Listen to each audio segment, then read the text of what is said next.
రాజకీయ నాయకులు, సినీ, క్రీడా ప్రముఖుల జీవితాలను తెలుసుకోవడం అందరికీ ఇంట్రెస్టే. వారి జీవితం ఎక్కడి నుంచి ప్రారంభమైంది, లైఫ్లో ఎలా సక్సెస్ అయ్యారు, ఇలాంటి విషయాలు తెలుసుకోవడానికి జనం ఆసక్తి కనబరుస్తారు.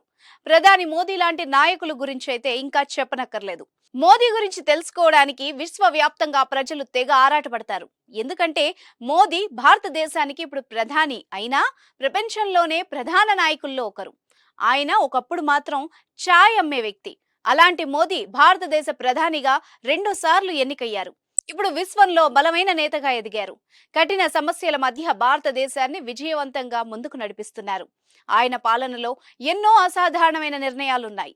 ప్రపంచ దేశాలతో భారత్ పోటీ పడేలా చేయడంలో మోదీ విజయవంతమయ్యారు. Gautam neuro care brain stroke, migraine, fits, brain and spine surgeries కి బెస్ట్ న్యూరో సర్జన్. దేశంలో దాడులు చేసి అల్లకల్లోలం సృష్టించిన ఉగ్రమూకల పని పట్టారు.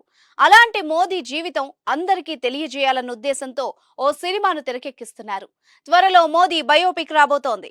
ఈ సినిమాకు టైటిల్ ని కూడా ఖరారు చేసింది చిత్ర బృందం. విశ్వనేత పేరుతో అన్ని భారతీయ భాషల్లో అత్యంత ప్రతిష్టాత్మకంగా ఈ చిత్రాన్ని నిర్మిస్తున్నారు. విశ్వనేత చిత్రానికి సిహెచ్ క్రాంతి కుమార్ దర్శకత్వం వహించనుండగా వందే మీడియా ప్రైవేట్ లిమిటెడ్ పతాకంపై కాశీరెడ్డి, శరత్ రెడ్డి నిర్మించనున్నారు. అభయ్ డియోల్, నీనా గుప్తా, అనుపమ్ ఖేర్, పల్లవి జోషి ముఖ్య పాత్రలు పోషించనున్నారు. ఎంఎం కీరవాణి తనయుడు జాతీయ అవార్డు గ్రహీత కాలభైరవ సంగీతాన్ని సమకూరుస్తున్నాడు. త్వరలోనే ఈ చిత్రం సెట్స్ పైకి వెళ్లనుంది. ఆర్టికల్ 370 రద్దు, డిమానిటైజేషన్, జిఎస్టీ, సర్జికల్ స్ట్రైక్ వంటి మోదీ తీసుకున్న సాహసోపేత నిర్ణయాలను ఈ సినిమాలో చూపించనున్నారు.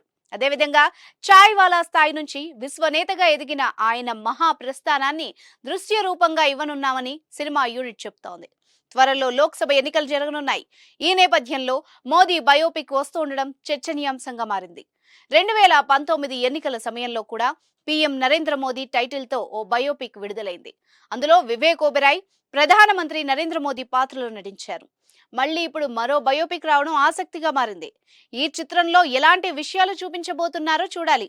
కేవలం మోదీ విజయాలని చూపిస్తారా, లేదా ప్రతిపక్షాలను కూడా టార్గెట్ చేస్తారా అన్నది తెలియాలంటే ఇంకొన్ని రోజులు ఆగాల్సిందే.